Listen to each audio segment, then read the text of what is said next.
Dan Staten here with ElkShape. Today's the day. We finally got the Dialed Archery Sight in hand. It's a prototype, but we're gonna go over its features, might even slap it on one of my bows and test its metal. Come along, we're geeking out on Dialed Archery and see what it's all about.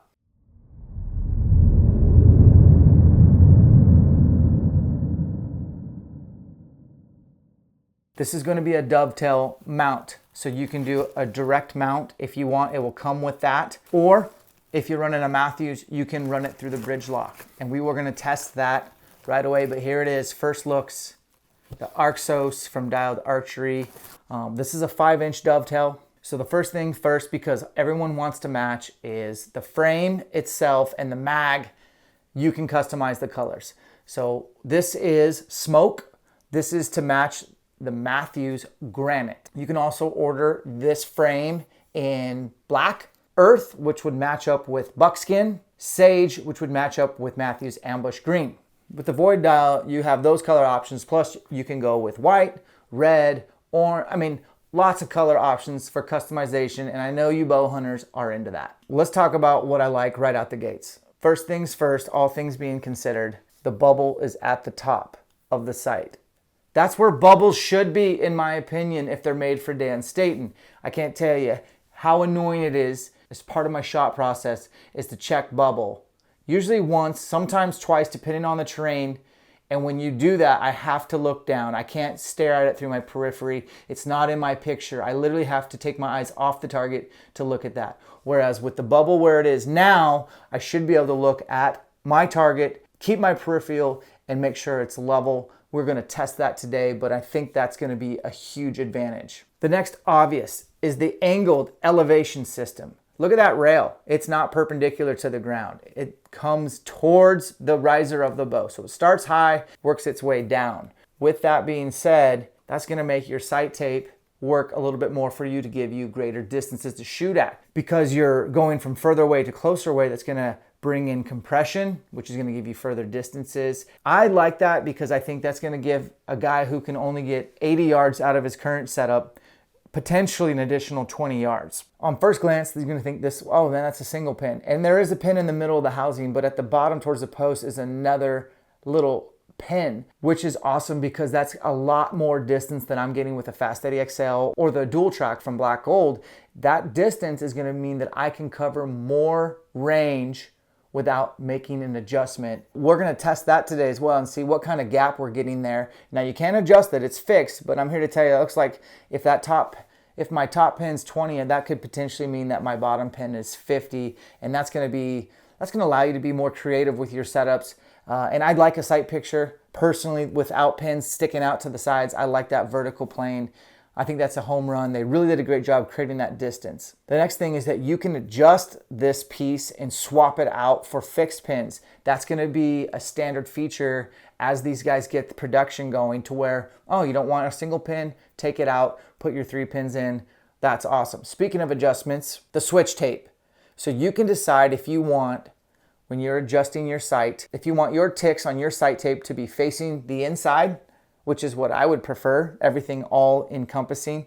Maybe you like it on the other side, like a spot hog, where you want the dial to be here, and you can, with their system, you can take it apart and swap sides out if that's what you're into. Dial lock. This little lock right here, you push it down and you're locked in. So if you find home is 20, you lock it in, you're good to go. Animal moves or you need to adjust, you just push that up and now you're free to rotate and click to the exact yardage, which is awesome. It also has a dual pin indicator that is adjustable with a micro screw, so you can crack those 2 bolts right here and then you can adjust so that your top pin is maybe 20 and your bottom pin could be 50. Again, remember, the distances between those 2 pins is much further than anything I've seen for a single post. So I imagine we'll have quite the spread, but you can dial it to the exact yardages and maintain that ratio as you draw. Let's talk about first, second, and third axis, which is very important to me. According to Arxos, they said that their first axis is going to come out of the factory already dialed for you.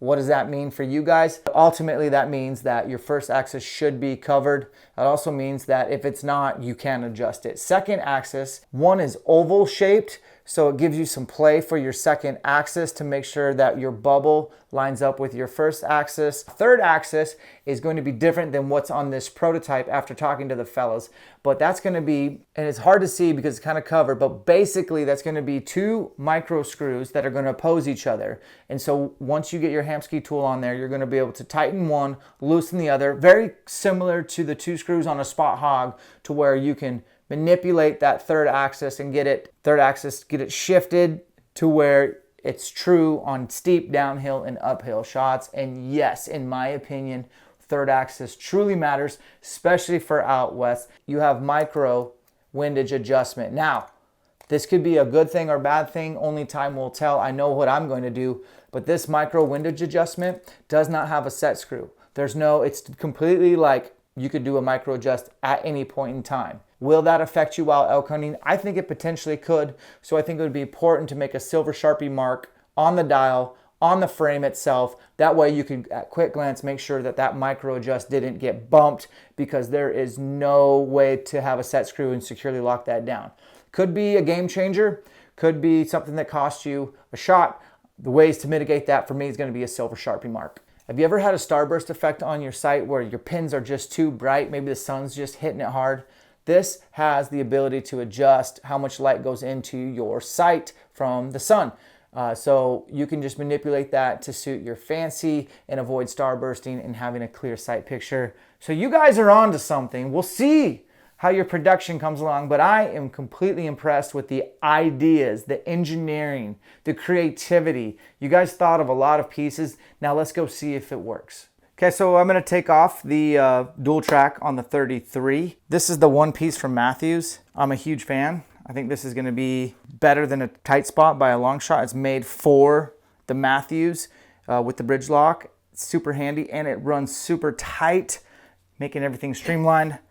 We'll pop this off and we'll set it aside, and then we will put the new one in the bridge lock. Let's see how she fits. That's a pretty good fit, guys.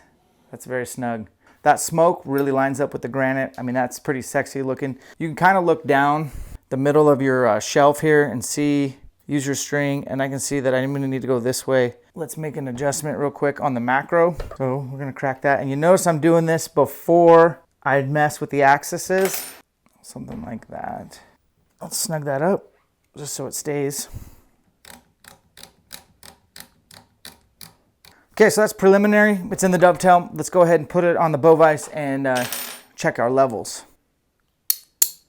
We level. Second axis ain't level. So let's see if we can figure it out, friends. Where's that oval one? Ooh, whatever I just did was money. I just cracked that, moved it, looked back, down the pipe. Dude, we level. All right, guys, we're gonna go outside. We're gonna grab some arrows. We're gonna try to sight this into 20. And then what we're gonna do is we're gonna try to see the distance between that top and bottom pin. It's gonna be a lot. We're gonna check the sight picture. I'm really excited to tell you if I like the top pin, the top bubble or not. I'm pretty sold on that concept. And then we'll check the brightness. It's pretty bright outside. Can't tell you if it's gonna be windy or not, but we'll go out and we'll bring you along.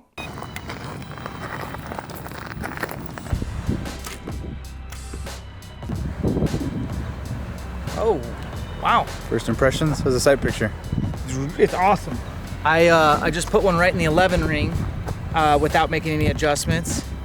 Just kind of trying to guess, looking down the pipe. That never happens, so don't think I'm like some stud, because that never happens. Let's try that again.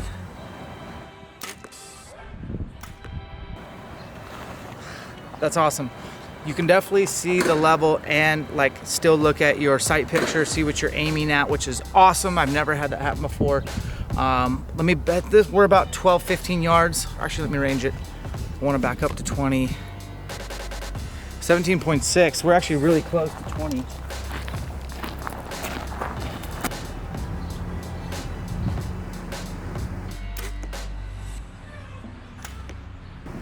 So it is a smidge low. I'm topped out at 20. It's nice, you got these brackets right here. So I probably need to actually move this sight down a little bit.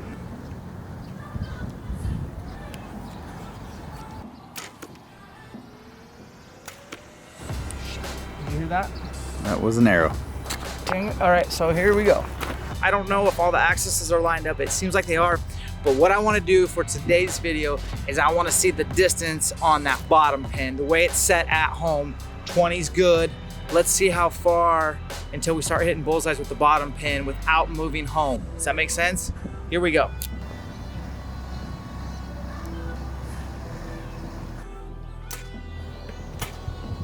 Low. Let's walk it.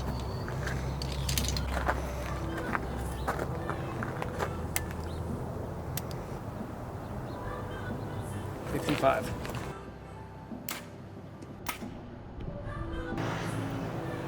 Move up.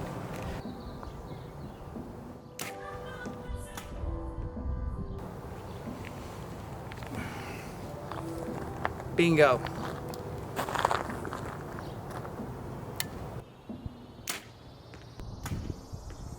All right, so we figured it out.